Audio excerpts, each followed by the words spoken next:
première partie de, de ce dont je vais vous parler concernant l'intuition. J'ai mis ça sous le chapeau intuition, synchronicité. Aujourd'hui, nous allons parler surtout d'intuition. Et la prochaine fois, c'est-à-dire le 11 mars, donc dans un mois exactement, à la même heure, nous parlerons de la loi de l'attraction, les différents aspects de la loi de l'attraction, le tout étant lié, intuition. Bon. Donc, ce soir, alors oui, ce que je voudrais vous dire peut-être, si vous voulez bien, c'est que si vous avez des questions, vous pourriez m'envoyer vos questions par mail à l'adresse que je vais vous donner et j'y répondrai pendant le week-end. Donc, l'adresse, je ne sais pas si je peux l'écrire, l'adresse c'est, oh, j'ai un problème de lampe qui clignote.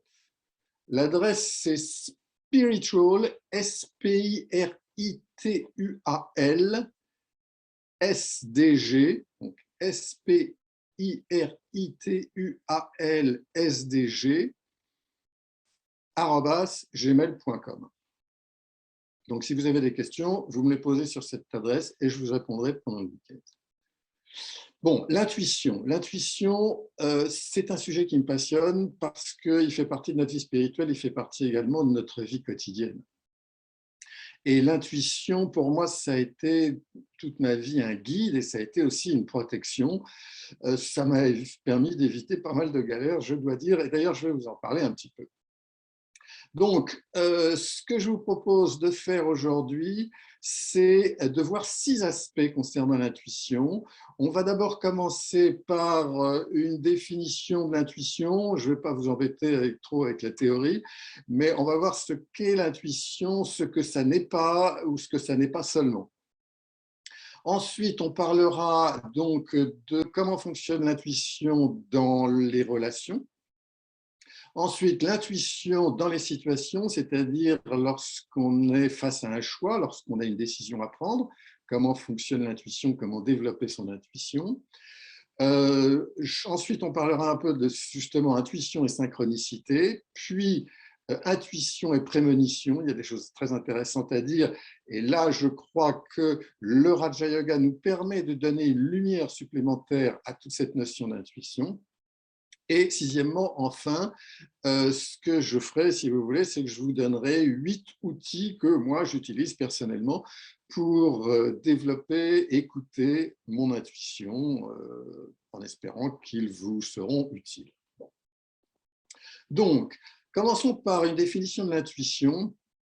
Ce qu'est l'intuition, ce que ça n'est pas. Tout d'abord, ce que j'aimerais dire, c'est que pour développer son intuition, on n'a pas besoin d'avoir des pouvoirs psychiques spéciaux ou des pouvoirs occultes, genre spiritisme ou table tournante ou les boules de cristal, ce genre de choses. L'intuition, comme vous allez le voir, c'est quelque chose, c'est comme la créativité, c'est quelque chose que nous avons tous et il suffit de le développer un petit peu et pour ça, il y a des exercices qu'on peut faire. Alors, puisqu'on parle d'intuition, on parle d'Einstein, bien sûr, et Einstein disait la seule chose véritable est l'intuition. Et lorsqu'Einstein voulait passer d'un mode de pensée à un autre, il jouait du violon. Il paraît qu'il jouait très mal d'ailleurs du violon. Ou bien il prenait son bateau, il allait faire de la voile sur le lac à côté, il prenait son calepin et son stylo et sa pipe, et il allait donc faire de la voile. Et en général, il paraît qu'il était toujours à contrevent, c'était un très mauvais marin parce qu'il était toujours en train de noter les choses sur son calepin ou bien en train de bourrer sa pipe. Comme chacun sait, Newton a eu l'intuition de la loi de gravité alors qu'il faisait sa sieste sous un pommier. Et Henri Poincaré, qui est un autre physicien mathématicien, qui est le cousin de Raymond, qui a son avenue dans le 16e, comme on sait, Henri Poincaré a dit « c'est avec la logique que nous prouvons et c'est avec l'intuition que nous trouvons ». Or, très souvent, de nombreuses inventions, de nombreuses avancées, qu'elles soient artistiques ou mathématiques ou physiques, etc., dans le monde, ont été faites à partir de l'intuition. Effectivement, c'est comme ça que Einstein fonctionnait, puisqu'il avait d'abord l'intuition de cette théorie et ensuite il revenait pour formuler les calculs nécessaires pour démontrer sa théorie, même s'il pensait que c'était une perte de temps parce que lui, il avait déjà évolué vers autre chose. Et d'ailleurs, il avait dit, il confiait un jour qu'il avait développé cette théorie de la relativité restreinte en s'imaginant chevaucher un rayon lumineux à une vitesse dépendante de la situation, etc., de l'observateur et tout ça. Autre aspect intéressant, la nuit du 11 novembre 1619, ça ne nous rajeunit pas, enfermé dans une chambre avec un poêle pour se chauffer, au milieu d'une forêt quelque part au fin fond de la Bavière, Descartes a eu 3 rêves et il eut l'impression qu'un esprit divin lui avait révélé une nouvelle philosophie. Ça rappelle peut-être quelque chose à certains, ce genre de choses, de rêves. Et donc, cette nouvelle philosophie qu'il a eue en intuition à travers ses rêves fut l'origine de son fameux cogito ergo sum. Et donc, Descartes, qui pour nous, surtout français, est le champion du rationalisme, a en fait construit tout son discours de la méthode à partir d'une intuition. Bon.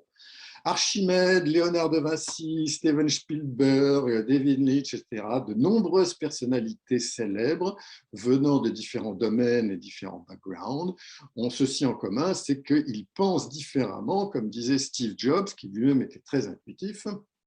Donc, they think out of the box.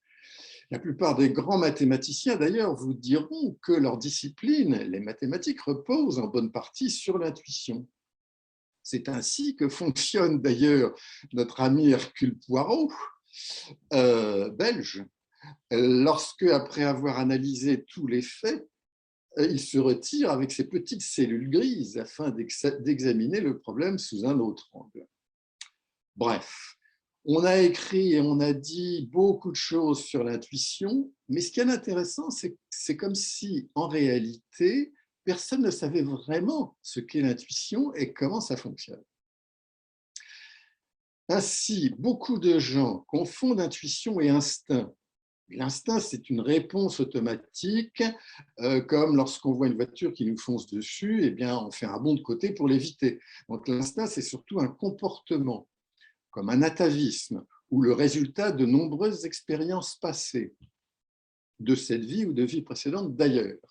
Ce qui est d'ailleurs ce que croyait Platon, puisque pour lui, l'intuition est une connaissance préexistante qui réside dans, quote unquote, l'éternité de l'âme.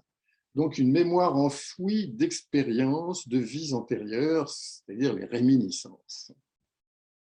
Certaines personnes réduisent l'intuition à la transmission de pensée, et effectivement, tout cela, l'instinct, l'expérience, la transmission de pensée font partie de l'intuition. Mais l'intuition, c'est beaucoup plus que tout ça. Pour certaines personnes, l'intuition est de nature mystique. Et pour certains, comme Jung, l'intuition est, je cite, la voix de Dieu en nous, qui nous dit ce que nous devons faire ou ne pas faire, etc. Ce qui est en partie vrai, quelque part.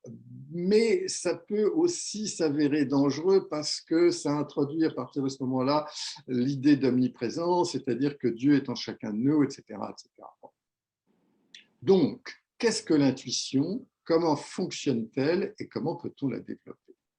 Apparemment, chacun est d'accord pour dire que l'intuition est une connaissance immédiate qui comprend les choses sans raisonnement conscient, c'est-à-dire une aptitude de l'esprit qui permet d'accéder à des informations non accessibles par nos sens ou par notre conscient. Pardon. Donc l'intuition fonctionne comme une perception extrasensorielle de la réalité, c'est-à-dire une réalisation claire et immédiate. Pour moi, l'intuition, c'est un extraordinaire mécanisme de synthèse intérieure qui est hyper créatif et qui sait rassembler l'immense somme de connaissances et d'observations que nous portons tous en nous. Et nous ne l'utilisons pas parce que nous ne savons pas comment ou que nous ne lui faisons pas confiance. Et nous devons donc apprendre à puiser dans cette richesse intérieure, car l'intuition constitue le vrai discernement. L'intuition est une résonance. lorsque je suis à l'écoute de ce que j'intuite. C'est d'ailleurs curieux qu'il n'y ait pas de verbe pour intuiter. On est obligé de dire « je ressens ». Donc voilà, je m'arrête un peu pour les définitions, je reviendrai tout à l'heure. Mais j'aimerais parler maintenant, passer à des aspects un petit peu plus pratiques, c'est-à-dire, et je vous donner des exemples, c'est-à-dire par exemple, donc l'intuition dans les relations, c'est-à-dire l'intuition et les autres. Henri Janson a dit « la première impression est toujours la bonne ». Et comme c'était un humoriste, il a ajouté « surtout lorsqu'elle est mauvaise ». Et on a tous ressenti à un moment ou à un autre ce genre d'intuition en rencontrant quelqu'un pour la première fois. Et il est important, à mon avis, d'écouter cette intuition. Ça ne veut pas dire qu'on doit aussitôt s'écarter de cette personne ou la fuir, ou même se faire sur cette personne une opinion tranchée et irrévocable. Restons ouverts, mais gardons toujours cette première impression à l'esprit. Je me souviens d'une fois, un homme que je ne connaissais pas personnellement, mais qui était toujours, qui faisait partie de toutes les conférences et qui était sur toutes les YouTube, etc., et que tout le monde louait. Et je me souviens d'un jour, il était en train de déjeuner, il était en train de parler à quelqu'un, et moi j'étais debout et j'attendais une table. Et je l'ai regardé. Et il a senti mon regard posé sur lui, et nos regards se sont croisés. Ça a duré, je ne sais pas, 5 secondes, mais 5 secondes, c'est très long. Et j'ai vu. Je ne sais pas ce que j'ai vu, mais j'ai vu. Et ce qui est d'autant plus intéressant, c'est que lui a vu que j'avais vu. Et ce que j'ai vu, c'est danger, reste en dehors. Et d'ailleurs, je ne l'ai jamais abordé, je ne lui ai jamais parlé. Mais plus tard, beaucoup plus tard, j'ai su que en fait, tout le monde avait réalisé, toutes les personnes qui l'avaient encensé avaient réalisé que c'était un peu un mythomane, que donc il avait inventé plein de choses et qu'il avait menti sur toute la ligne. Et je crois même qu'il a fait un petit passage dans un hôpital psychiatrique, ça je ne suis pas trop sûr. Mais donc, j'avais une intuition très forte à ce moment-là. Et c'est vrai que moi, je suis particulièrement sensible à ce genre d'intuition sur les gens que je rencontre. Et ça a toujours représenté pour moi une grande protection, notamment contre toute tentative de manipulation. Alors, bien sûr, tout cela, ça soulève la question de la différence entre être sensé et être sensible. Bon, c'est évidemment une bonne chose d'être sensé dans la vie, mais être sensible, pour moi, c'est également important, sensible à la fois physiquement et spirituellement. Et encore une fois, ce ne sont pas deux notions qui s'opposent, car tout dépend où on place le curseur.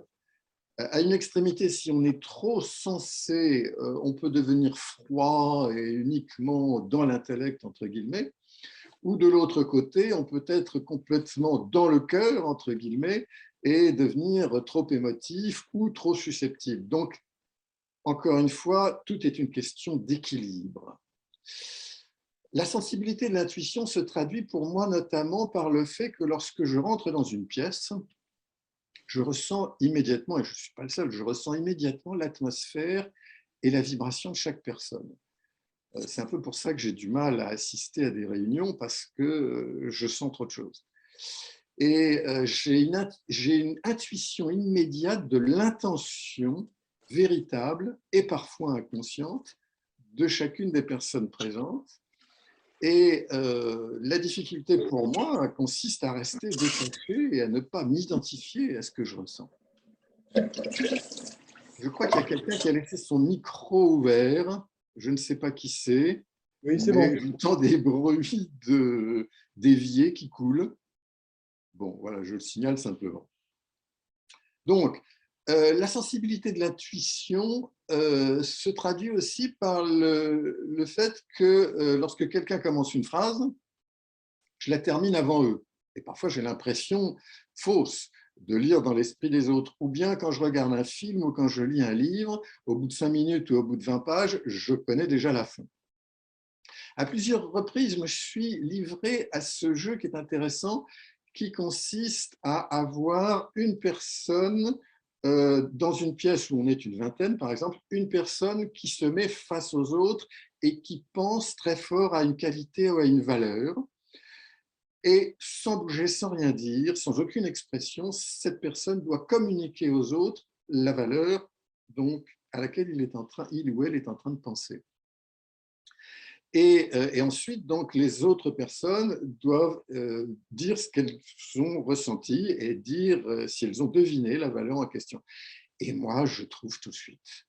Et ce qui est intéressant, c'est que non seulement je trouve tout de suite, mais je sais.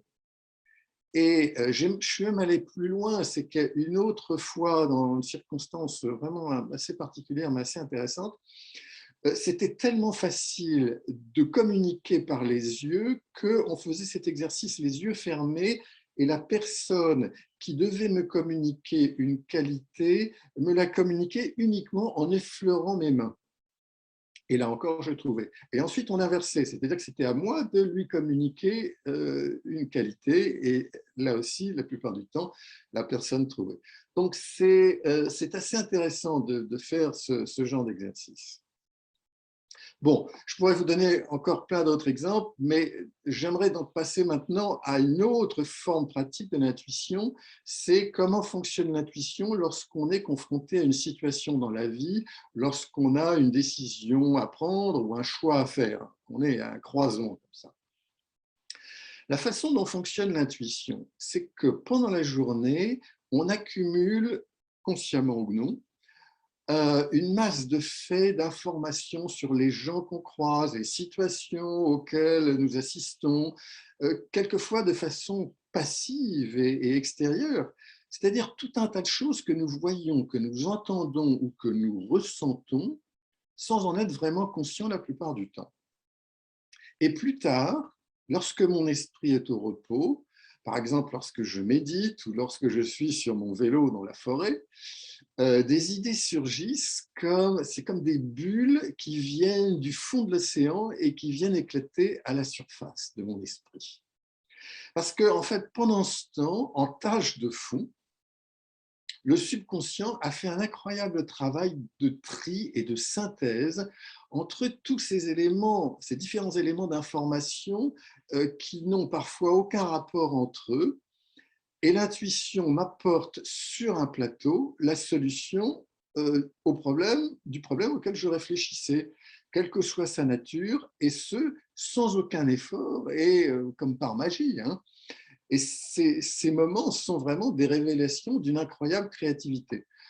Je pourrais vous donner plein d'exemples, mais l'autre jour, par exemple, mon avocat me dit quelque chose, on était en Zoom, et me dit quelque chose sur le moment qui n'a pas vraiment fait tilt, mais que j'avais enregistré. 2 jours plus tard, sur mon vélo, toujours, alors que j'y pensais plus, tout d'un coup, ça m'est revenu, et ça m'est revenu avec la solution et avec ce que je devais faire pour résoudre cette situation. Un autre exemple, une fois je déjeunais chez un ami italien, c'était en Inde, et dans la conversation entre deux spaghettis, il nous dit, tiens, au fait, là-bas, là, il y a une maison à vendre qui est bien située, mais bon, le problème, c'est que le propriétaire est absent, ça fait un mois qu'il est absent, il est en train de voyager partout, etc. etc. Je n'étais pas à la recherche particulièrement de quelque chose, donc, comme je disais, sur le moment, je n'y ai même pas pensé. Le lendemain matin, après la méditation du matin, ou peut-être durant la méditation du matin, tout d'un coup, cette information m'est revenue. Et alors c'est là qu'on peut commencer à parler de synchronicité. Un peu plus tard, au petit déjeuner, à un autre endroit, justement, cet ami italien réapparaît et je lui dis, ah, viens par là, tu sais ce que tu as dit hier là, concernant la maison, bah, finalement, peut-être que ça pourrait m'intéresser, mais est-ce que tu sais comment on peut contacter le propriétaire? Alors il dit non, non, il répète, le propriétaire est en voyage. Bon. Et je me dis, deuxième intuition, bon, ça vaut peut-être le coup d'aller voir, quand même, d'aller jeter, même à l'extérieur, jeter un coup d'œil, etc. Et donc, l'après-midi, je suis allé voir la maison, je voulais voir par la fenêtre, et puis, juste à ce moment-là, le propriétaire revient de voyage. Il me voit en train de regarder sa maison, on se présente, il me fait visiter, il m'aide, etc. Et ensuite, il y avait des autorisations, etc. Tout s'est passé avec une grande facilité. Bon, exemple d'intuition, exemple de synchronicité. Alors, la plupart du temps, on oppose à tort rationalité et intuition. De même qu'on oppose cerveau gauche analytique et l'hémisphère droit synthétique, ou les parties masculines et féminines de notre personnalité. Et ce type d'opposition ne peut que créer des conflits intérieurs et toutes sortes de complications inutiles. Lorsqu'on essaie de régler un problème en utilisant uniquement la méthode du pour ou contre, c'est-à-dire, vous savez, en faisant deux colonnes, quels sont les plus et quels sont les moins, c'est comme si on envoyait des millions de pensées à travers un trou en croyant que plus on en envoie, plus on va trouver la solution. Alors qu'en fait, au bout d'un moment, ça se bouche, c'est tout ce qui se passe. Au lieu de cela, on doit libérer de l'espace et permettre au trou de respirer, c'est-à-dire permettre à l'intuition de faire son travail. L'intuition fonctionne lorsqu'on regarde les choses sous un autre angle, lorsqu'on change de perspective. Lorsque je suis confronté à un problème, je tente d'abord de l'examiner autant que possible sous toutes ses facettes. S'il s'agit d'un problème relationnel, l'écoute active est très utile, c'est-à-dire me mettre véritablement à la place de l'autre personne, l'écouter avec une véritable empathie. Donc, dans un premier temps, je regarde le problème de façon rationnelle, puis je l'oublie. Je lis, je médite, je laisse agir le sommeil. Ce que je trouve particulièrement utile, c'est l'activité physique. Comme disait Montaigne, mon esprit ne va que si mes jambes fonctionnent. Et tout d'un coup, au moment où je m'y attends le moins, la solution arrive, toute prête, et elle s'impose à moi de façon évidente et sûre. L'intuition nécessite de comprendre et de reconnaître les qualités et les pouvoirs des deux parties de notre personnalité et de les faire fonctionner ensemble en harmonie. Cerveau droit et gauche, féminin, masculin, rationnel, intuitif, etc., etc. Par exemple, lorsque je veux écrire un scénario, je ressens un besoin d'exprimer quelque chose et souvent de mélanger différents thèmes. Bon, je pourrais vous donner des exemples, mais souvent des thèmes qui n'ont aucun rapport entre eux. Et donc, je me dis, comment est-ce que je peux faire en sorte pour que tout cela s'imbrique ensemble? Et tout d'abord, je n'écris rien. Je prends mon vélo, je laisse les personnages se développer, prendre vie, se situer dans un contexte historique ou un contexte scientifique, dans un décor que je commence à visualiser. Puis je vois comment les situations se mettent en place, que se passe-t-il si je vais dans telle direction ou dans telle autre, si tel personnage fait ci ou fait cela, etc. Et puis est-ce que ça m'emmène dans une impasse ou est-ce qu'au contraire ça me permet justement de développer ces thèmes que dont je ressens besoin d'exprimer et que j'essaie d'imbriquer entre eux. Et à chaque fois, ce sont des images très claires qui se forment dans mon esprit. Ça ne veut pas dire que je visualise, non, non, mais je laisse venir les choses toujours sans rien écrire. Et ce n'est que lorsque j'ai, en faisant ça, un début, un milieu, une fin, que je commence à écrire. Et là, il se passe deux choses assez intéressantes. C'est d'abord que lorsque j'écris, les dialogues viennent immédiatement. Et l'autre chose qui est un peu bizarre, c'est que j'écris en anglais. Alors, je me suis posé la question, parce que l'anglais n'est pas ma langue natale, même si j'ai passé pas mal de temps à New York. Enfin bon. Et en fait, je me dis que, justement, Le français étant ma langue de naissance, c'est la langue que j'utilise avec l'hémisphère gauche. C'est ma langue rationnelle.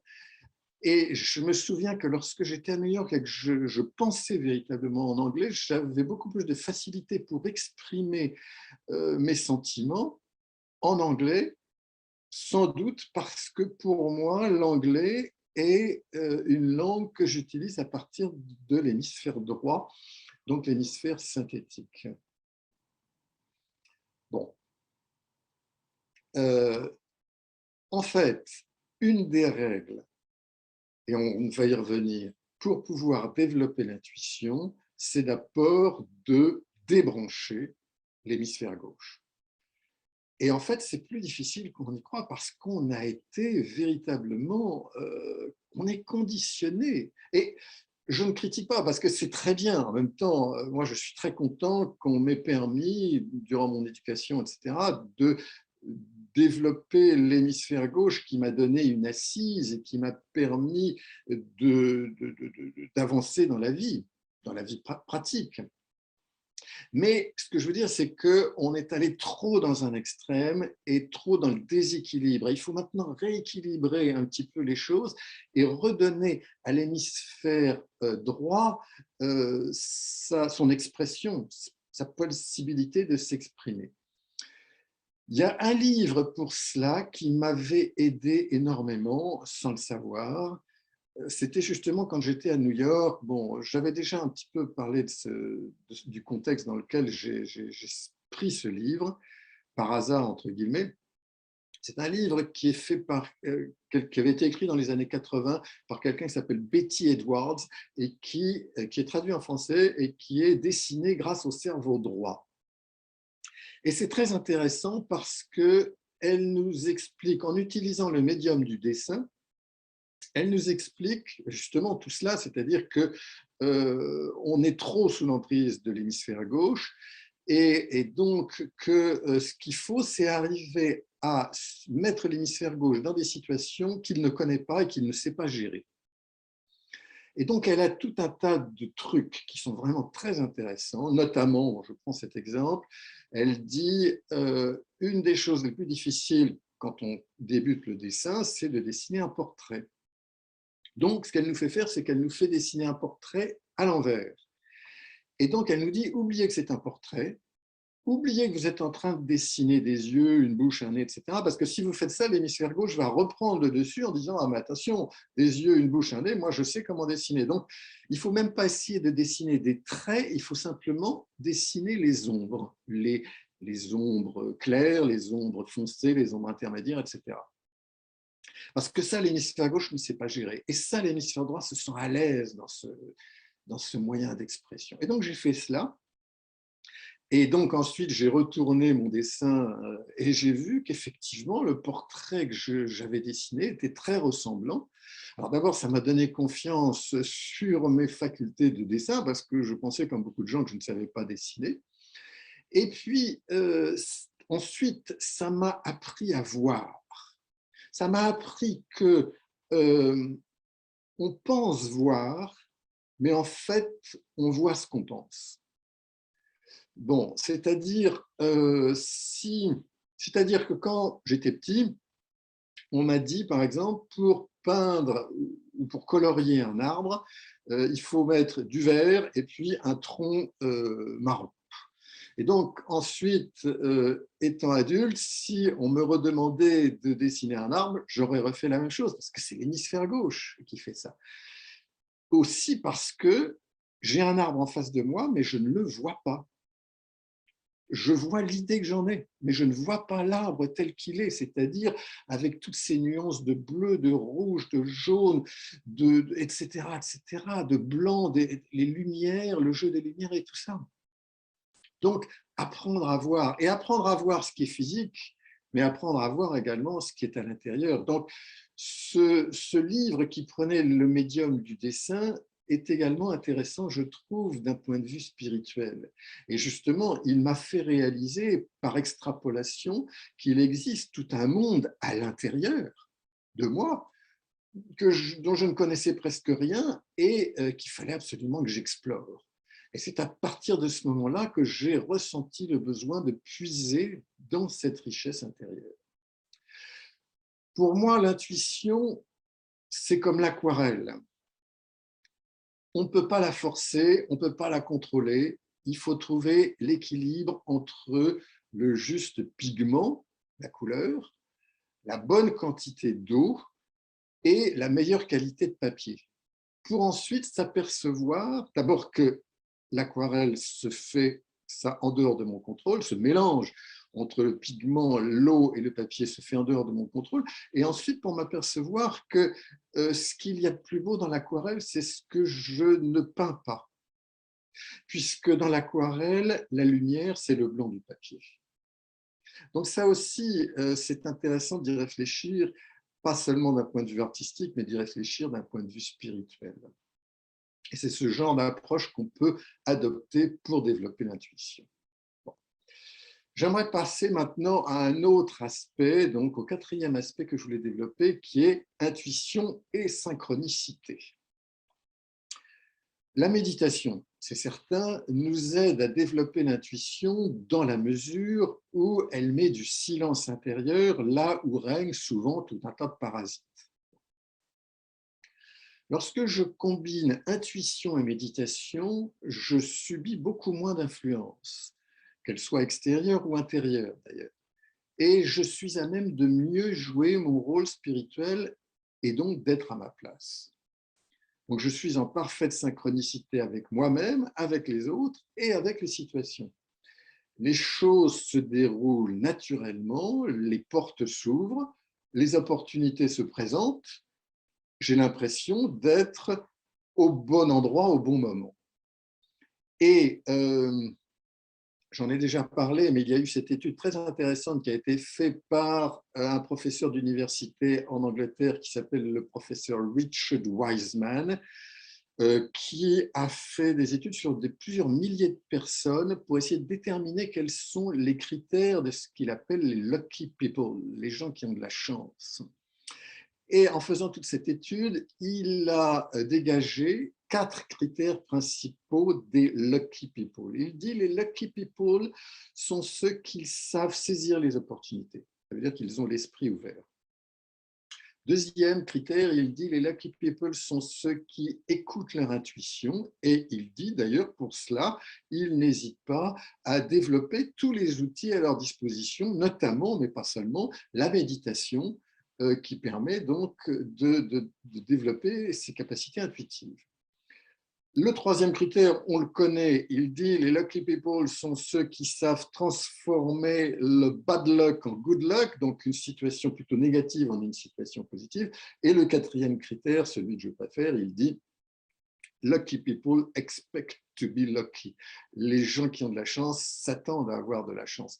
Et c'est vrai que ça change tout, parce qu'à partir de ce moment-là, peut-être on prendra plus de risques, peut-être on n'aura pas peur de sortir de notre zone de confort pour justement écouter notre intuition, avoir confiance en notre intuition et aller là où notre intuition nous dirige.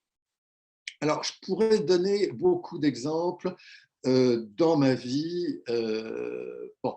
À un moment donné, par exemple, j'avais besoin de changer de métier. Et au milieu de la finale de Roland-Garros, je rencontre quelqu'un que je n'avais pas vu depuis 5 ans. On était ensemble à San Diego, en Californie, à l'université de San Diego. Et il me dit, l'ami de mon frère dirige une maison de haute couture à New York, et elle cherche quelqu'un, est-ce que ça t'intéresse? Bien entendu, j'ai dit oui, et donc ensuite j'ai passé toutes les interviews, et à la fin de l'année, je me retrouvais à New York. À un autre moment, de ma vie, je me suis retrouvé dans une situation qui était un petit peu déprimante, qui n'était pas très agréable. Et pendant mes vacances, pas très loin d'ici, au Cap Bénat, j'ai rencontré quelqu'un que je ne connaissais pas, un Lyonnais, qui parlait comme ça, et il me dit bah, tiens, au fait, à Paris, là, il y a une société qui interviewe, si ça t'intéresse, tu peux les appeler, etc. Je suis rentré à Paris, je les ai appelés, j'ai passé l'interview, et puis j'ai oublié, et puis je suis retourné dans cette situation qui était un petit peu déprimante. Et puis, eh bien, j'ai reçu une lettre en me disant, vous êtes reçu. Et ça a changé ma vie, quoi. Ça a été genre, là encore, intuition, synchronicité. Autre exemple, j'avais une voiture qui était plus toute neuve, mais qui roulait encore bien et avec laquelle je n'avais jamais eu d'ennui. Un jour, je passe devant un magasin Peugeot, c'était à Boulogne, et je rentre. Et sans réfléchir, et puis je les laisse me présenter une voiture. Bon, puis ils me disent, vous savez, si vous achetez une voiture neuve, eh ben, on vous reprend la vôtre pour 3 000 € à l'époque. Et j'ai dit OK. Et puis, bon, ben, j'ai continué à utiliser mon ancienne voiture jusqu'à ce que la nouvelle soit prête. Et je me souviens très bien, un matin d'hiver, je suis sorti du périphérique à Paris, vers le nord de Paris. J'avais un rendez-vous chez un client à 1 heure de Paris. C'est gris, c'était un temps horrible et froid, etc. Et la voiture, l'ancienne voiture, donc, a très bien marché. Pas de problème. J'arrive un feu rouge devant le panneau d'entrée de la ville où j'avais mon rendez-vous. Le feu passe au vert, la voiture ne redémarre pas. Juste en face, vraiment juste en face, il y avait un concessionnaire Peugeot. Donc, j'ai poussé la voiture chez le concessionnaire Peugeot. Je leur ai dit, écoutez, je vous laisse la voiture pour la journée. Moi, j'ai des rendez-vous. Vous regardez ce qui se passe. Vous faites les réparations. Vous m'appelez. Voilà mon numéro. Ce soir, je récupère la voiture et je repars à Paris. C'est ce que j'ai fait. Je suis allé à mes rendez-vous. Et puis, dans l'après-midi, le concessionnaire m'appelle, me dit, vous savez, monsieur, votre voiture, elle est cuite. Le moteur, il est terminé. Et donc, comme j'avais signé pour une voiture neuve peu de temps avant et que la voiture neuve était prête justement 2 jours après, eh bien, en fait, Peugeot m'a racheté pour 3 000 € une épave. Et du coup, j'ai eu cette voiture neuve qui, d'ailleurs, c'est celle que j'utilise toujours 15 ans après. Alors, évidemment, je me suis souvent demandé, est-ce que c'est mon karma, entre guillemets? Et ça, le karma, on en parlera la prochaine fois dans le cadre de la loi de l'attraction. Ou bien est-ce que c'est parce que je suis aligné et que les choses se mettent en place naturellement? Lorsque j'ai rencontré le Raja Yoga pour la première fois, il y a donc longtemps, je veux dire que j'étais très sceptique et très prudent. Je n'ai pas eu du tout le genre de révélation que certains ont eu. En fait, tout me disait de partir en courant. Et pourtant, quelque chose que je ne pouvais pas définir me disait de revenir. Était-ce l'intuition? Je ne sais pas. Toujours est-il que, ben oui, c'était en août 84 et que ça a changé ma vie complètement. Bon, il se trouve qu'ensuite, il y a eu un certain nombre d'enchaînements, c'est-à-dire que ça, c'était en août. En octobre, il y a une des vieilles Dadi, pour ceux qui la connaissent, Dadi Prakashmani, donc indienne, qui est venue, qui a fait une conférence à la Sorbonne, où là, j'avais l'impression de comprendre tout ce qu'elle disait en hindi, alors que je ne parle pas hindi. Enfin bon, ensuite, il y a eu un enchaînement de choses comme ça. Mais là encore, une intuition. André Gide disait qu'en moyenne, un homme prend 1 ou 2 vraies décisions dans sa vie. Et à plusieurs reprises, j'ai fait des choix importants par pure intuition, lorsque tous les aspects rationnels me poussaient à aller dans la direction inverse. Et je me souviendrai toujours du jour où j'ai décidé vraiment du tournant de ma vie professionnelle et de ma vie tout court, en 1 seconde, en remontant un escalator de l'aéroport de Nice, qui n'est pas loin d'ici, donc, juste avant de décoller pour Los Angeles. Et durant cette seconde-là, j'ai vu d'un côté l'avenir très confortable qui m'était offert avec beaucoup de sécurité sur un plateau d'argent, et de l'autre, rien, juste l'intuition. Et j'ai choisi l'intuition. Et j'ai jamais regretté. Et ce que j'ai remarqué, c'est que quand on choisit l'intuition, c'est-à-dire souvent l'inconnu, au lieu de la sécurité, on se trompe rarement. C'est le bon chemin au bout du compte. J'aimerais ensuite vous parler d'intuition et de prémonition. L'intuition est un outil merveilleux pour m'aider à voir venir, je l'ai dit, de loin des situations ou des personnes, et pour rester à distance quand il le faut. Et j'ai évité beaucoup de pièges, notamment sur mon chemin spirituel, en écoutant mon intuition. Pas toujours, mais ça m'est arrivé. Dans ce sens, intuition, pour moi, c'est synonyme de liberté, de discernement et de sagesse. Et l'intuition, si vous voulez, est comme un matrix spirituel, car elle est en dehors du temps et de l'espace. L'intuition voyage aussi bien dans le passé que dans l'avenir, comme le font d'ailleurs nos rêves, qui sautent allègrement d'un lieu à un autre, dans le passé comme dans le futur. Et j'ai eu des rêves prémonitoires assez étonnants qui m'ont révélé, quelquefois bien des années avant, ce qui allait effectivement se produire plusieurs années plus tard, soit dans ma vie, soit aussi quelquefois qui m'ont averti que des personnes que je connaissais étaient en danger. À mon sens, pour pouvoir expliquer ce phénomène de la prémonition, il faut reconsidérer notre conception du temps. Parce que le temps n'a pas toujours été linéaire, comme on nous l'a appris. Pour Hésiode, par exemple, dans la Grèce antique, le temps est un cercle divisé en 5 périodes. Un petit peu plus tard, au IVe siècle avant Jésus-Christ, les stoïciens, avec Zénon de Citium, considéraient le temps comme un cycle qui se répète, et ils disaient d'ailleurs, par exemple, le même Platon reviendra dans un cycle pour nous parler des mêmes choses.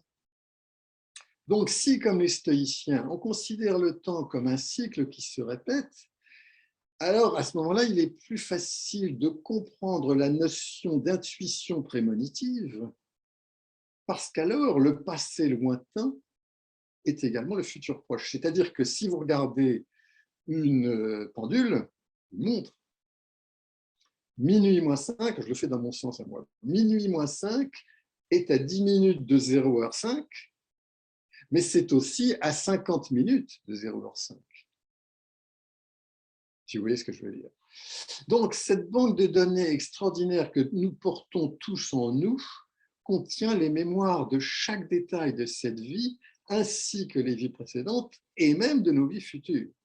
Et l'intuition ainsi que nos rêves puissent dans cette réserve de souvenirs et d'expériences. Alors, j'aimerais revenir sur la définition de l'intuition et la compléter en prenant, j'espère que ça ne sera pas trop compliqué si vous voulez, l'exemple de l'analogie de l'ordinateur. Un ordinateur, vous savez, c'est un processeur. D'ailleurs, maintenant, ce n'est pas un processeur, c'est un multiprocesseur. Et d'ailleurs, on parle, vos smartphones ou vos ordinateurs ont des processeurs à 8 cœurs, plusieurs cœurs. Donc, un processeur, vous avez une mémoire vive qui est volatile, et puis vous avez des mémoires, c'est-à-dire un disque dur, et puis maintenant, de plus en plus, le cloud. Donc, une mémoire qui est dématérialisée. Et puis, dans tout ça, des connexions, un tas de connexions dans tous les sens. Donc, si je prends cette analogie, l'intuition serait ce multiprocesseur, disons, à 2 cœurs, pendant qu'un cœur fait tout un tas de calculs et d'opérations quotidiennes sur la mémoire vive, l'autre cœur en tâche de fond, et c'est très important cet aspect de la tâche de fond, lui utilise toutes les connexions les plus subtiles, les plus rapides et les plus sophistiquées, afin de synthétiser des informations qui sont stockées à la fois dans notre mémoire individuelle, notre disque dur, si vous voulez, et aussi dans le cloud subtil qu'on pourrait assimiler à une mémoire collective et que certains appelleront, entre guillemets, avec beaucoup de guillemets, la matrice du monde. D'où les déjà-vus, d'où le fait, par exemple, que quand une invention apparaît dans l'humanité, elle apparaît souvent à différents endroits, etc., etc. Donc, ça veut dire que l'intuition, c'est vraiment cet élément qui puise et qui synthétise, comme je le disais tout à l'heure, tout un tas d'informations qu'on a stockées de façon souvent inconsciente, à la fois d'un point de vue personnel, mais aussi d'un point de vue collectif. Et donc, on va puiser également dans cette mémoire subtile, ce cloud subtil spirituel. C'est une définition que je vous propose et que je trouve assez complète pour l'intuition. Alors, terminé pour les définitions.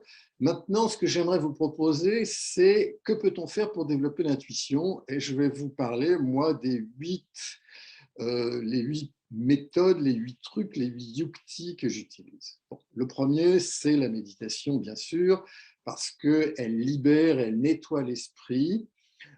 Mais la méditation doit être créative. Ce n'est pas une méditation, une routine ennuyeuse ou rigide. Et surtout, ce n'est pas une méditation qui retombe dans les vieux schémas du fonctionnement de l'hémisphère gauche. C'est-à-dire que ce n'est pas tellement une méditation avec des mots, tout le monde est différent, bien sûr. Ce n'est pas non plus une méditation avec des images, même si la visualisation au début, c'est une aide qui est intéressante. Et ça n'est pas non plus vraiment une méditation avec des émotions. Ça n'est pas non plus une méditation avec du silence vide, si vous voulez. Mais c'est une méditation pour moi avec ce que les Anglais appellent des insights. Et on n'a pas de traduction pour ça, donc on pourrait dire du ressenti intuitif. Donc, pour moi, ce que j'aime tout particulièrement, je dois dire, c'est dans ma vie spirituelle, c'est la première méditation du matin. Parce que la première méditation du matin, je suis vraiment en mode intuitif. Bien sûr, les pensées viennent, mais je leur dis, je m'occuperai de toi tout à l'heure. Pour le moment, c'est ma méditation du matin, c'est un cadeau que je me fais à moi-même pour commencer la journée et je veux avoir l'esprit le plus ouvert possible. Et je suis en mode intuitif, c'est-à-dire un mode dans lequel je me sens bien. Je ne me pose pas de question de savoir si c'est synthétique ou etc., analytique, peu importe, c'est le mode intuitif dans lequel je me sens bien. Alors, c'est dans ce sens-là, à mon avis, qu'il y a un peu des contresens. C'est-à-dire qu'on peut effectivement à ce moment-là parler de pleine conscience, mais pas de pleine conscience sur une partie du corps ou sur mon souffle, non, pleine conscience sur le tout. L'autre contresens, c'est de penser que la méditation, c'est faire le vide en soi. Quelque part, oui, parce que je fais le vide des parasites de l'hémisphère gauche ou du mode de fonctionnement de l'hémisphère gauche. Mais en réalité, c'est une méditation qui est vide de tout et qui est pleine du vide, si vous voyez ce que je veux dire. C'est comme ça que je le ressens. Et c'est une méditation qui m'apporte beaucoup parce que je n'essaie pas de penser. Je me dis que les zen, je crois que c'est surtout les zen japonais, travaillent à partir des koans. Les koans, ce sont des phrases absurdes. Et donc, le disciple est supposé cogiter et méditer sur ce koan. Et je pense que ce koan, justement, par l'absurde, est fait pour l'amener à déconnecter, comme tout à l'heure, l'hémisphère gauche. C'est-à-dire que l'hémisphère gauche, il n'arrive pas à gérer un koan. Donc, il laisse l'hémisphère droit s'exprimer et travailler. Voilà, donc en faisant ça, je laisse l'intuition venir à la surface. Le deuxième outil que j'utilise, c'est d'apprivoiser l'hémisphère gauche. D'apprivoiser l'hémisphère gauche. C'est-à-dire savoir quand il faut arrêter ce processus incessant de tout analyser, de tout décortiquer, ou simplement le parasitage continuel des pensées qui partent dans toutes les directions en suivant ses propres associations d'idées. Donc, savoir discerner quand il est temps de laisser agir l'hémisphère droit, et là, tous les moyens sont à votre disposition, selon votre personnalité. Ça peut être par le dessin, ça peut être par la peinture, ça peut être par la danse, le chant, la musique, sortir, prendre son vélo, etc., nager. Enfin. Tout ça, pour moi, ce sont des moyens qui m'aident à me mettre en mode intuitif, comme le faisait Einstein avec son violon. Ce qui interfère avec l'intuition, c'est bien sûr les jeux vidéo, les smartphones et tout ce genre de choses, les réseaux sociaux et tout ça. Mais c'est aussi, et c'est intéressant, les désirs, les doutes de soi, la peur et l'imagination ou les interprétations. Je pense que j'ai eu une intuition de quelque chose, alors qu'en fait, c'était uniquement une interprétation. Et pour cela, je vous réfère au très bon livre que vous avez peut-être lu de Laurent Gounel qui s'appelle Intuitio, qui est sorti l'année dernière, qui est très intéressant, qui est un roman, est très intéressant sur l'intuition, même si lui, il insiste sur une méthode qui est la méthode du remote viewing, qui travaille sur la base des micro-mouvements du corps. Bon, moi, je ne fonctionne pas avec ça. Enfin, bon, ensuite, chacun, apparemment, c'est une méthode qui a fait ses preuves. Et donc, quand je dis que, par exemple, le désir handicape l'intuition. Et là, j'aimerais donner des exemples, alors des contre-exemples, c'est-à-dire des exemples où, à 2 reprises, par exemple, j'ai eu le désir un peu utopique de vivre à Paris, dans une maison en pleine ville, ou à un autre moment d'habiter un appartement avec une vue imprenable dans le 16e. Bon. Mais j'avais tellement ce désir que du coup, je n'ai pas du tout vu la source de bruit qui était intenable et qui était pourtant de façon évidente, qui était juste à côté, ce qui fait que, au bout d'un mois, j'ai été obligé de déménager, et ceci, ça s'est reproduit 2 fois. Donc, parce que j'avais ce désir. À un autre moment dans ma vie, j'avais eu plusieurs propositions intéressantes de job, mais je voulais devenir partenaire dans une agence de publicité. Et donc, j'avais tellement ce désir que, pourtant, j'avais d'autres propositions qui étaient bonnes, mais j'avais choisi cette agence, qui était une petite agence de publicité, parce qu'on me proposait d'être partenaire, mais je n'avais pas vu, je ne voulais pas voir qu'en réalité, l'agence était en très mauvaise situation. Et bon, finalement, je l'ai quitté, mais finalement, tout s'est arrangé puisque c'est là, peu de temps après, où j'ai rencontré, comme je vous disais, mon ami à Roland-Garros.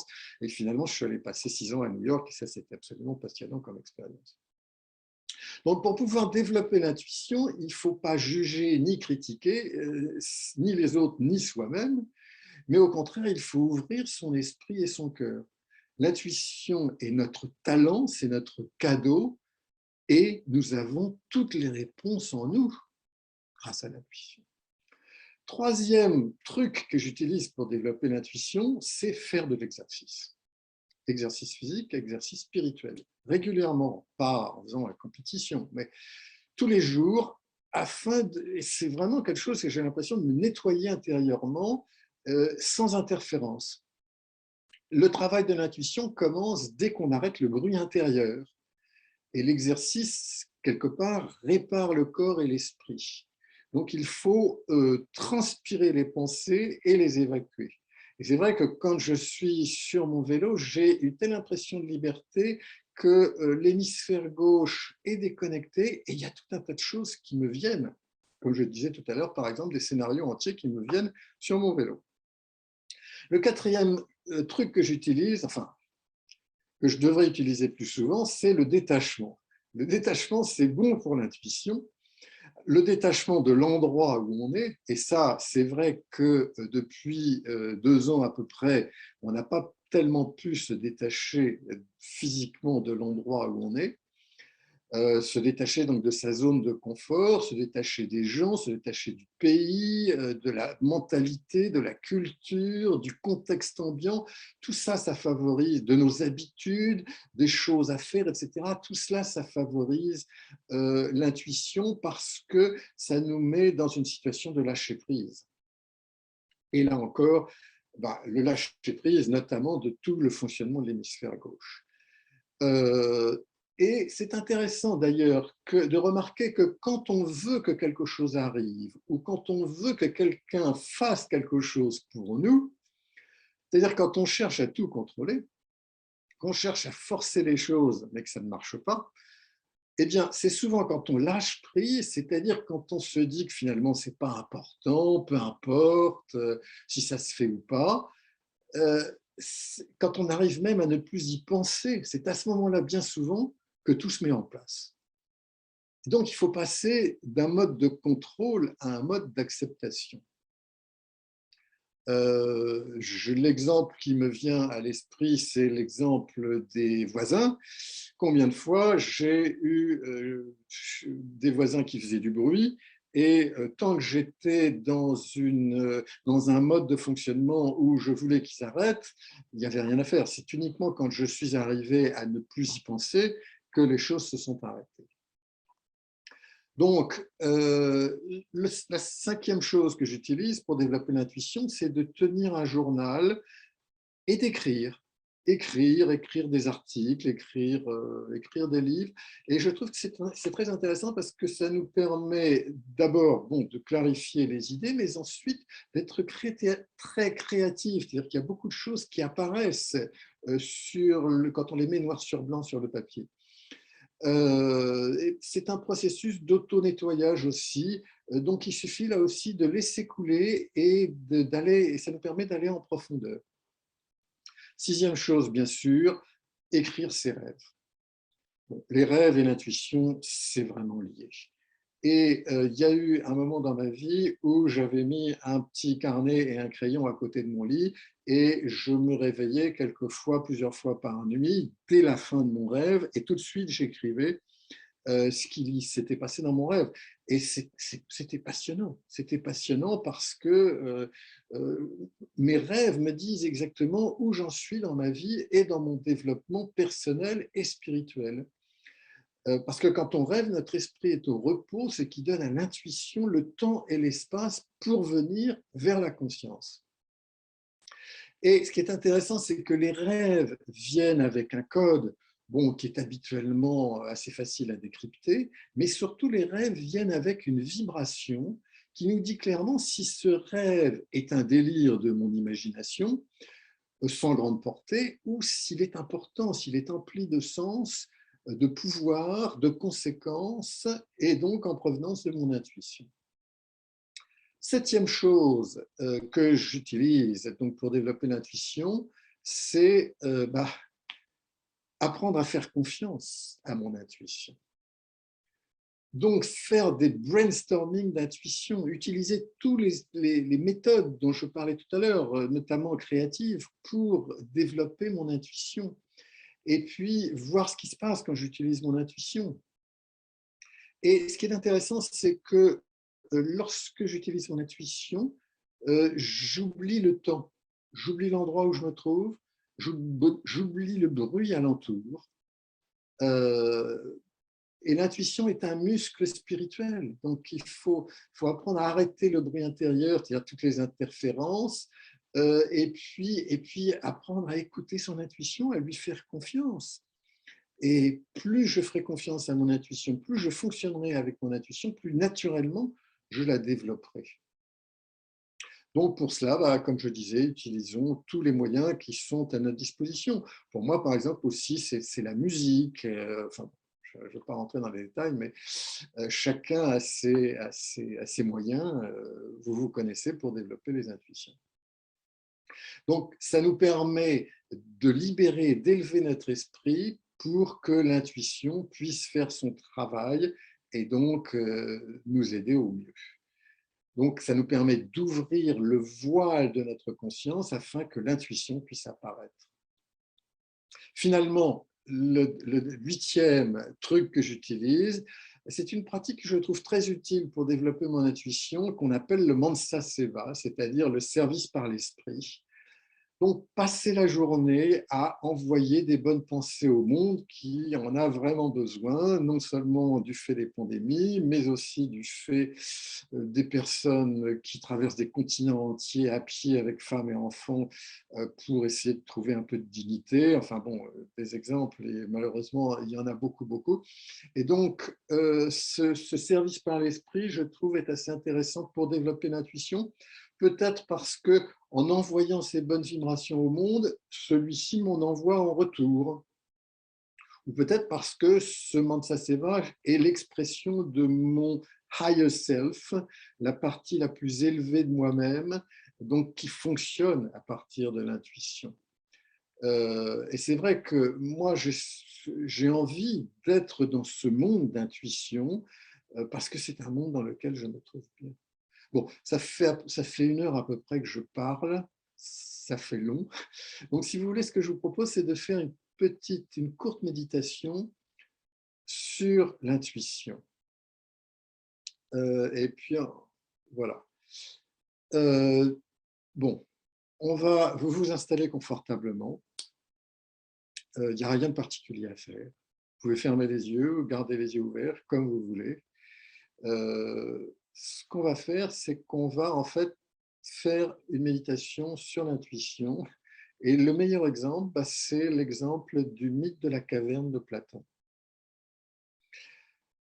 Parce que pour pouvoir accéder à mon intuition, je dois sortir de la caverne. C'est-à-dire cette grotte très limitée, dans laquelle je ne vois que de pâles reflets des valeurs. Cette grotte dans laquelle il y a de l'agitation, il y a de la peur, il y a du bruit incessant, avec tout un tas d'informations sans intérêt. Donc, je sors de cette caverne où je suis sous la domination des pensées incessantes de l'hémisphère gauche et je recherche la lumière en moi. Je suis la voie de la lumière. Je trouve la sortie de la caverne et j'entre dans mon vrai espace intérieur, mon espace d'intuition, mon espace qui m'appartient, mon espace dans lequel je suis en sécurité, cet espace dans lequel je ne vois que lumière, cet espace dans lequel il n'y a plus de mots, plus d'agitation, cet espace dans lequel je peux contempler les vraies valeurs, c'est-à-dire la paix, le calme, le silence intérieur, la vérité, la beauté. J'entre dans le monde, dans mon monde de créativité et d'intuition, dans le monde des idées. Et j'accueille ce qui vient. J'accueille les impressions, j'accueille le ressenti, j'accueille les intuitions. Je laisse venir ce que je ressens sans chercher à juger ni à interpréter. Je vois avec mon œil spirituel.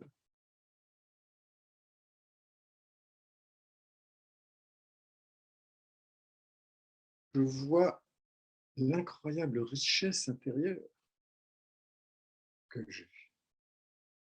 Comme je disais, toutes les réponses sont en nous.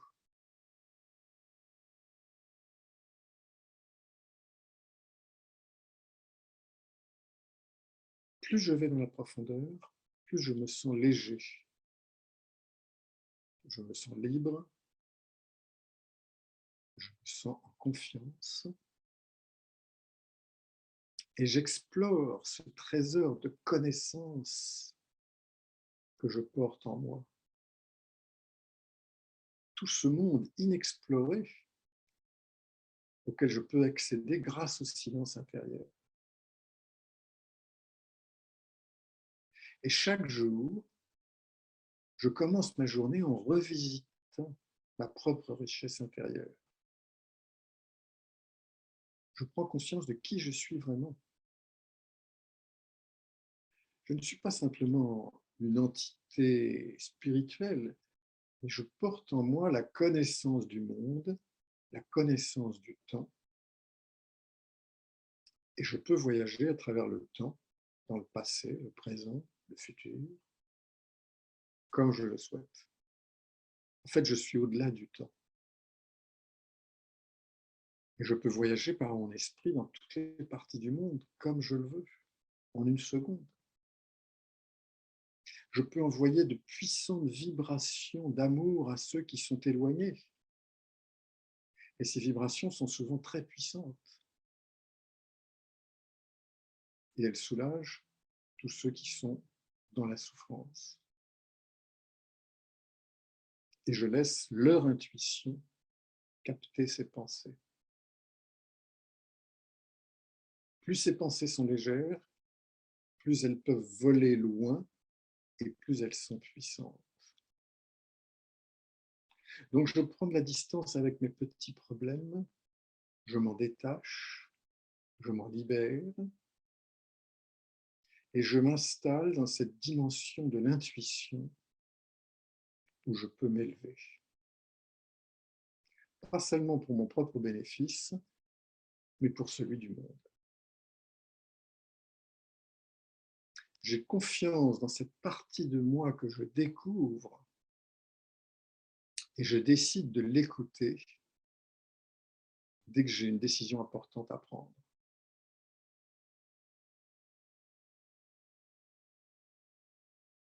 Je laisse l'intuition faire son travail et je sais que c'est la meilleure voie pour moi, pour mon développement personnel, pour être à ma place, pour être dans mon rôle.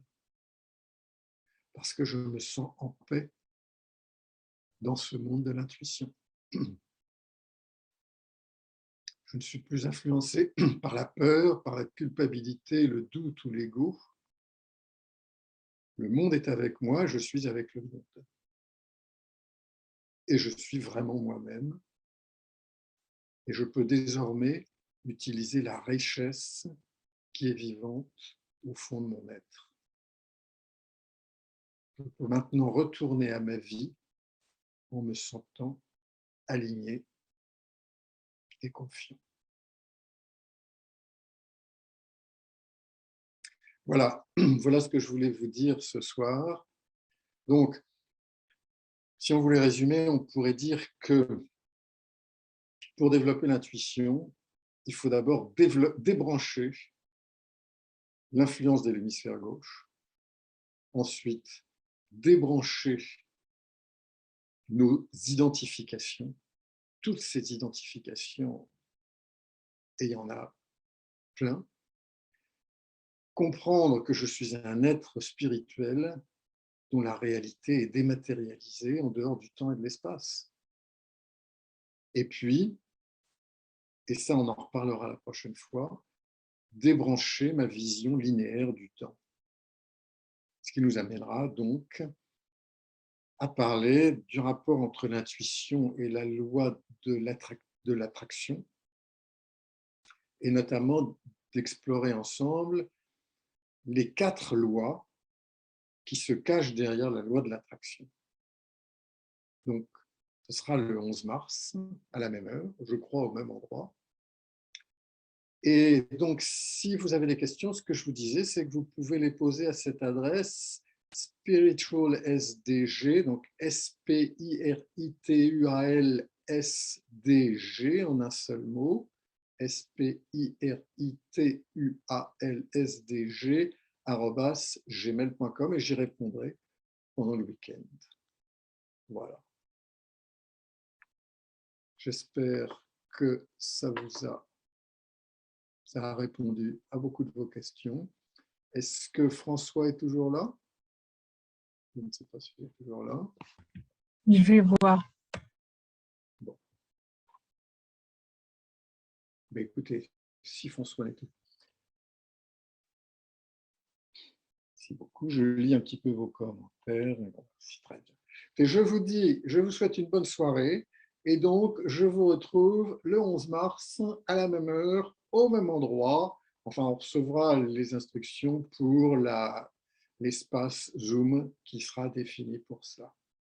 Merci à vous, bonne soirée et comme on dit, portez-vous bien.